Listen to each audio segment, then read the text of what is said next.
created a fintech product. It's in the space right now, 20,000 supported assets. We could talk later about that if you guys want to talk about that. But I'm here to talk about being an entrepreneur in the space of crypto, in the space of blockchain in 2018 and 17, and how you can survive. And it's not easy, but one of the things you got to remember is everybody is against you and everybody's with you. It's crazy, right? They're all with you and they're all 100% against you.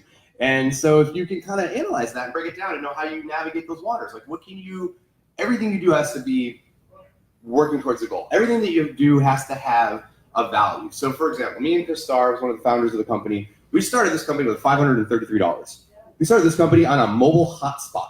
Okay, mobile hotspot, $533. We bought a hosting package from GoDaddy. We bought a security package, and we launched a faucet and gave away Bitcoin that we didn't even have. I mean, we were really bootstrapping it in the beginning. But we brought in some revenue in a sense of a marketing campaign with the company, and we were able to fund, say, about $150 into the company every month. So we were able to continue to do this faucet and build a forum and build blogs. And so we started to build a name for ourselves. And that's what really lets people follow a product. And so none of that costs money. None of building a brand and building like who people think you costs money to launch a company. You need people and passion and drive. And that's really what I think Nathan wants me to talk about up here is how you can get from absolutely zero. I was on Google unemployment that was about to run out, about 30 days left on my Google unemployment when me and Chris started this company. And, we pivoted a little bit through, but we took all of the money that we got and we used it so strategically. So for example, the first investment that we got was $2,000 from my cousin for 1% of the company. We bought a server. Sorry, let me just turn that off. We bought a server. We were able to build a node and build a dev app that we were able to go around and tour with. So that literally cost us $1,000. We paid a developer 1 month of development time to build the application demo so that we could go around and talk to people. So what did we do? We got the attention of a massive nightlife person from Vegas in the Gaslamp District now, and we got her to put up $5,000 for another point of the company. So I mean, all these things really were very strategic. I mean, we took $2,300 of that and we spent it on a CES booth. You would think that this is the most money that you've brought in the entire company. Right now, you're looking at a market cap of about $7,500, maybe $8,000, and you spend $2,300 on $1,000 on the booth, $1,300 on the internet package. But what did we get from that? Well, we got to develop our brand. We got to meet massive people like Kellogg's, McAfee, Overstock. We got to meet the Trade Commissioner of Mexico. And so you have to look at costs that you spend and what you could get, not what you will get, but what you could get. And I think that's important when most people stay more on the pessimistic side of marketing budgets. They're like, okay, well, let's do this and let's do this, or this is a definite we can drive. No, you got to go for the bigger things. You got to go for how you can build your brand into that stuff. So for another example, with CES, we threw 4 parties.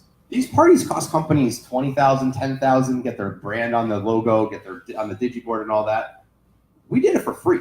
We got the stuff for free. It was just connections. It was just who we knew, how we were able to get ourselves into these places. And I think that that's important when you don't have money and you're starting off. One of the other things that's interesting is, this industry that we're in and the big guys versus the small guys. And I think we're right now starting to see kind of like a flip happen with our brand, but it's because we've worked so hard. These things don't happen overnight. These things are not easy. But now we're at a point where we're going to speak at the NASDAQ tomorrow in front of a bunch of stockbrokers. And they're going to try to, pick our brains to try to figure out how big money can get into crypto. And that's not what I'm going to do.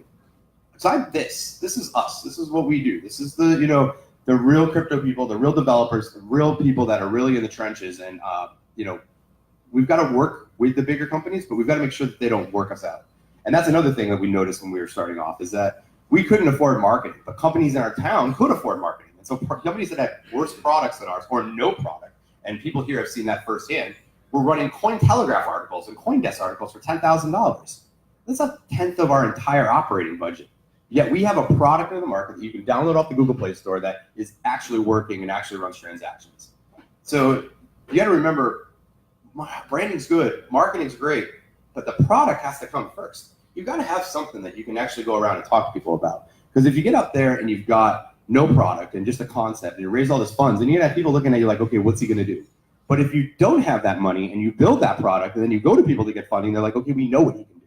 We know where you can go with this. We've seen you do this before. We've seen how this works. So that's another important thing. When you're building a company, figure out how fast you can build your product. Figure out how fast you can get it to market, because once you have it, it's a lot easier to sell. And there's a lot more people respect it, a lot more people will follow it. So that's, one of the things that we've noticed in the space of crypto is all these companies are coming up with these ideas, raising all this money, but they're not actually bringing any products to the market. And I think that's, back to what we were talking about in Vegas, we've got to make sure that we weed out this stuff. And I think as an entrepreneur, it's difficult because you want to have this brand that people respect, it from a forward-facing, hey, this is the shiny, pretty brand that we built. But then at the same time, in order for you to develop the industry, you've got to have this other brand where you're like, no, F this. Like, we're not going to let this happen. We're not going to let these scammers happen. We're going to call them out, and we're going to be adamant about it.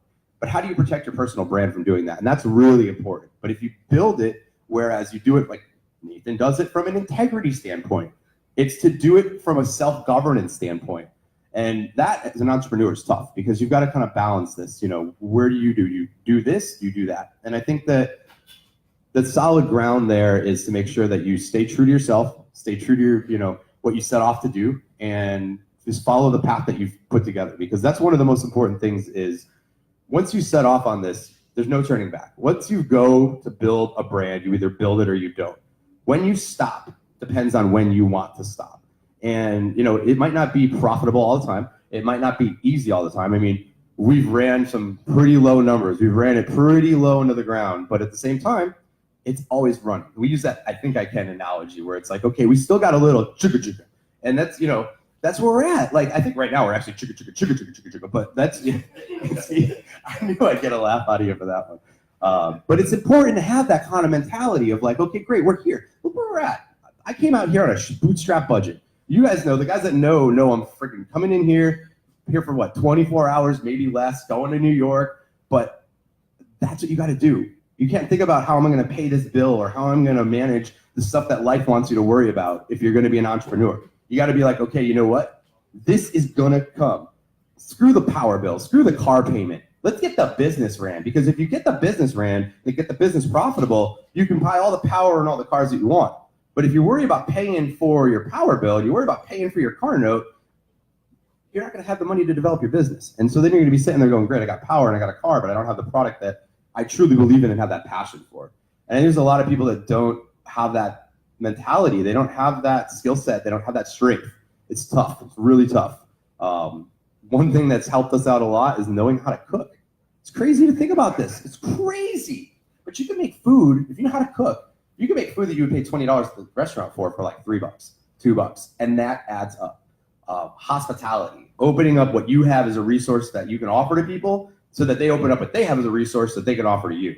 And that's how you get things that cost money for free or that cost money for trade. And I think that's kind of interesting because that's kind of the basis of what crypto is. It's a peer-to-peer transaction without any middleman, without any bank, without any intermediary. And that's back to the old trade. Hey, I've got a goat. I need a plow, or I need a tool, or I want to trade you this for that. And that's how you build a business. Then you don't have capital. That's how you survive in a bear market. That's how you go and work without an income. You trade, and for example, we go around to these conferences and we pay them in our cryptocurrency. We don't pay them in fiat currency. We pay them in crypto. If they don't want to do the deal, we don't do the conference. If they want to do the deal, we do the conference. And we do a ton of conferences, so it seems to be, really taking traction. But that's how you can hang with the big boys without having the money. And that's really what they're scared of. They're scared of the guys like us. They're scared of the guys in this room. They're scared of the people that know how to run a company without crazy funding, that can survive without crazy funding, and can keep coming back and keep coming back. And that's the important thing. Everybody in here has a goal of what they're here for. I know you got what you guys got going on. I know what you got going on. I know what you got going on. And don't forget, that's what you're here for. Don't let the big boys push you down. Don't let them buy you out. Don't let them, figure out how to get you to stop doing what you're doing and figure out how to get you off your path, because this crypto movement and this blockchain movement is happening. And it's going to happen either with us or with them. It should happen with all of us in a percentage kind of way that everybody's happy, but it's never going to be that way. They've got the money. We've got the tech. We know how to run it. They want it. And that's kind of where, you got to find that balance of how to not get bought out, but continue to develop products. It's tough. It's not easy. But, here we are, 18 months or so in. We started in June of last year, about to wrap a year of touring. Fun little interesting bit. The third conference that we went to, I paid to see a guy speak that I'm going to be speaking on stage with tomorrow. So, he would not look at our project, and he kind of like ducked us online, and now here I am, for us, listed on that line. And so that's the hustle. That's sometimes you don't sleep, sometimes you don't eat, sometimes you don't get to, do the things that people figure that they get in general. Like most people are like, I want to watch TV, I want to Netflix, I want to go do this. Luxury when you're an entrepreneur. You just work and you work and you work and you work and you work and you work. But if you do that and you work 4 times or 3 times as hard as the next person, you're going to get accomplished what would take them that amount of time in that less amount of time. I think it's Elon Musk said, if you work 120 hours a week, you'll get accomplished in 4 months what most people get accomplished in a year. And it's because, we all have the same amount of time on this earth. What are we doing with it? I mean, I don't see a need right now for any of us to take any breaks, because we're on something big, especially what you guys are doing, especially what Bozak's doing, especially out there in the space, making this thing work. And we just got to be on the lookout for the snakes and make sure that we clean it up and make sure that we don't allow people to get into there, that aren't supposed to be in there. The big banks and big corporations can't buy this thing out. So, I mean, that's pretty much what I got. I just wanted to, share the entrepreneur kind of path, and I'll take some questions if you guys got any questions or. First of all, thank you. Thanks, guys. What do you look for when you're trying to find companies that you want to align with? How do you vet them? I look for core values. I look for where they're at in their development cycle, because I want to align with businesses that are scaling at the same level that we're at. I'll always work with somebody that's like less advanced or less developed, but I don't want to work with a company that doesn't need us, that they already have the brand developed. I want somebody that's going to help work hard to boost our brand, because I'm going to work hard to boost their brand, and it needs to be reciprocal. Yes, ma'am. If there's one thing that you could do differently in the last 18 months, what would it be? Run our ICO on Ethereum. Just so for everybody who doesn't know this, we ran our ICO on Waves. We raised $9,000. We knew what Waves was. Nobody wanted to take that chance. We now look pretty fucking smart. Sorry for the profanity. We now look really, really smart. That Waves is the fastest blockchain on the planet, that has 20,000 supported assets, and it's crushing it. But this was back in August of 2017 and in July of 2017 when the Ethereum bull train was running, and yeah, we fucked that one up. Other than that, I feel like without that, that's just kind of chance. I mean, yeah. Really looking back, I think that there's been 2 instances where we've not valued the conference as much as the trip, and I think that that's one thing that I would do differently on the Miami trip. We went out there with, hey, we're going to South Beach, this is going to be great, versus the Dallas trip where we stayed at the hotel that was hosting it and networked for 18 hours every day. And I think we could have capitalized or taken advantage of those 2 experiences a lot better. I feel the same way about the Denver integrity show, to be honest with you. It was my first time in Colorado with legal marijuana. I was just like outside all day smoking. It was so exciting, but That's awesome.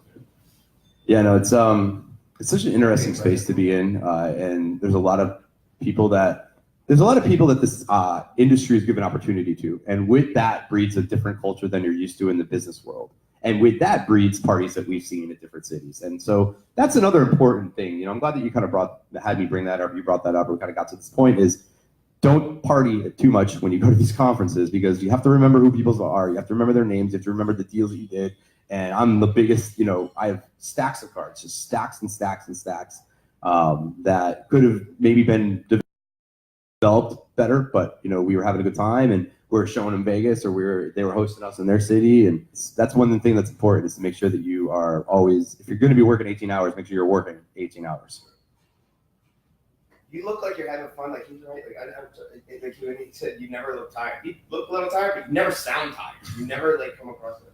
I'm just, you got to understand where I was at, where I'm at now, where I was at. I mean, I was on unemployment from Google. I could not qualify for a gaming card, so I could not work in my industry in Las Vegas. I couldn't get a job at any other of the customer service centers for any of the big companies because I couldn't pass their background check. I was literally like getting hired and not hired because of my background at places that were ruining my reputation with them, like places that I had great reputations with. And then this thing started off by us getting ripped off. And, that it was just like the final straw. It was, what, this, like, I'm going to go for this. And then he supported it. And, we have another partner that supported it and some other people in the beginning that really supported it. But that's really where it came from, was like, fuck you. Like, I can do this. I can fucking take this product and run with it. And nobody else is in the space. And really, I love the fact that this is called integrity, because that's what we set off to bring to the industry, was this integrity. That's what the blogs were for. That's what the forum was for. The open forum, so you can't bullshit. You get called out instantly. The blog, where we went in, didn't care if we got ripped off or not. We were going to give you a report of what happened. And, that's kind of where we started, and now we're here. So to be where we're at now, I was telling Chris, I hadn't been in LA in 10 years, San Francisco in 12 years. And now here we are, traveling there the last 3 weeks or 4 weeks. I've been in all 3 cities, San Francisco, LA, San Diego now. It's insane. And crypto did that, and blockchain did that, and entrepreneurship did that, and a passion to build a business did that. And I don't want anybody to ever think that I take that for granted, because to be here right now and to be in the company of you guys and to have what we have, it doesn't boggle my mind. It doesn't like freak me out. It's just like, damn, we did that. Like, and we're not done. And I see, like, we're at the runway. This thing is about to go like this. And the people that helped, and this is also probably another thing, the network that you build helps. Like, I'm sitting here because of Chris Rice, but realistically, Chris Rice is a contact of ours because of Audrey. And that network started in Martha's Vineyard in June to build that relationship, to get the trust for her to make that call, then to build that relationship, to make that call, then to build that. And so it's like, that stuff you can't buy. You can't fake. Those are genuine connections. And I think that that's important in business, because a lot of people are cutthroat and a lot of people will fuck you over and burn you on whatever. But if you can make those genuine connections, they can't stop you. Somebody tried to buy my CTO out. And what they did was they went on Instagram and they said, hey, when you want to stop paying for vacations and work for a real company, let me know. Well, it's because our Instagram looks fun, because we post all these things, but we really work when we go to these cities. We post these things that we do, but we still work. And Jake is not going to do that because he's my buddy. He's my buddy first. He's my CTO second, but he's my buddy first. And that is important when you're building a core team, to make sure that you don't put the wrong people in the right spots, because they can really fuck you. And we almost got burned by a partner, but we were able to navigate the paperwork enough to make it not happen.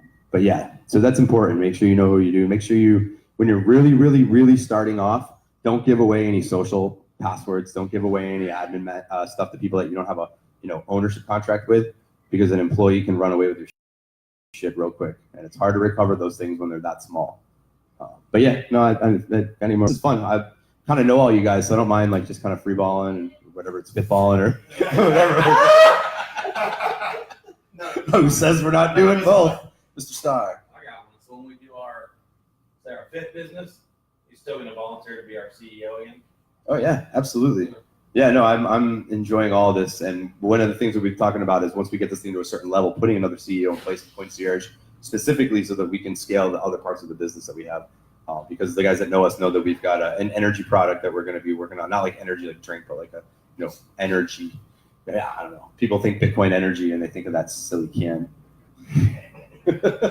Oh, those silly guys could have had a free. That's the other thing. Give away free sponsorships to events that you do, and you'll see who really wants to work with you.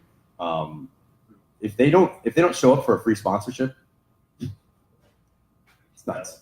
But the people that do and the people that you allow to align their brands with yours won't forget it, and they'll do stuff in the future that'll come back and help. So you guys are a payment solution. There's not a lot of payment solutions out there, and I like yours. But outside of payment solutions, what type of products for blockchain do you think aren't being developed?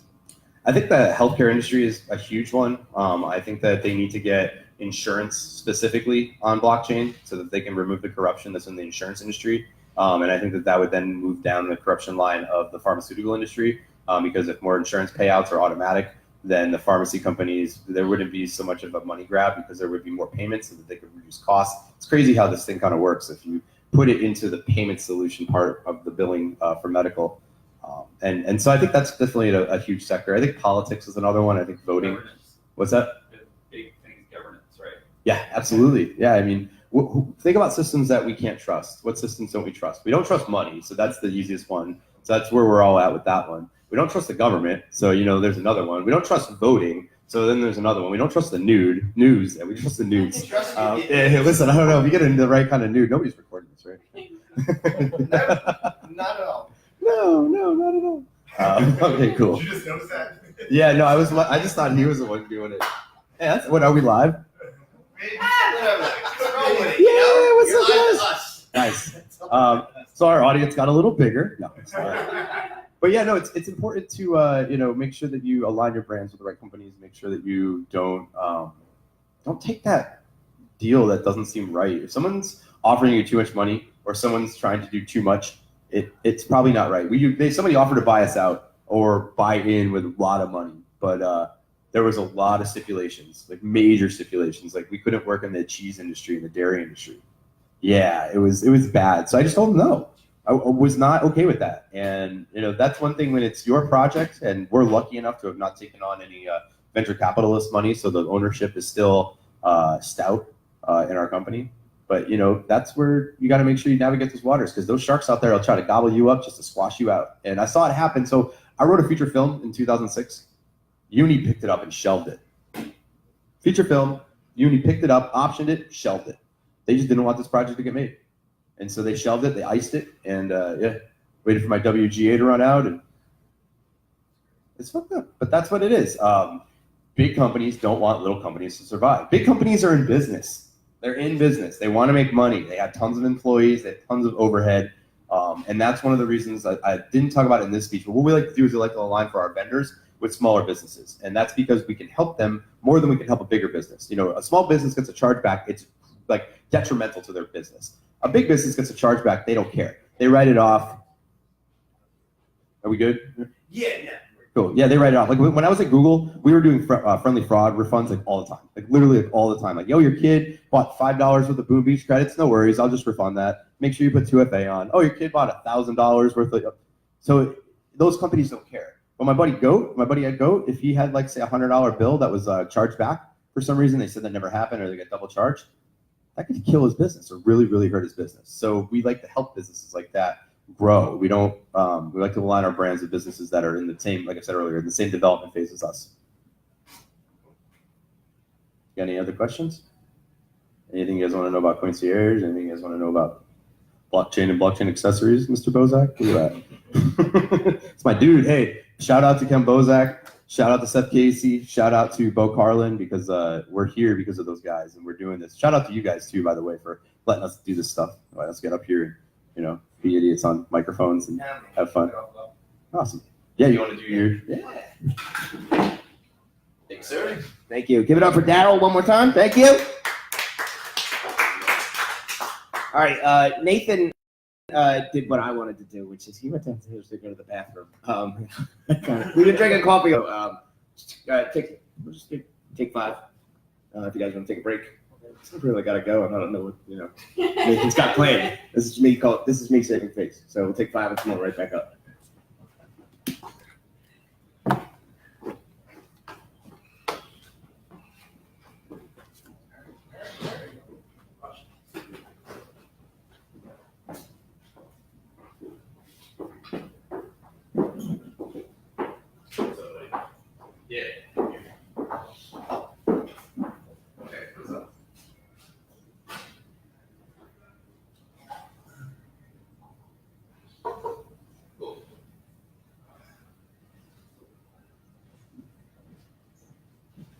Jerry, you want to say your stuff? I'll go take out presentation. Yeah, I can do it. It's gonna be shorter because I'm going for my brain, but it's when I saw you speaking about the center, I feel that it opens more, for discussion. So I'll go from the brain, which means I'll also examples of because that is my ways, but I discuss the same things. Whatever works, man.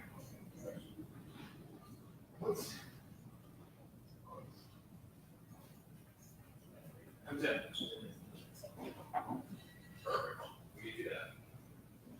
sure Abraham.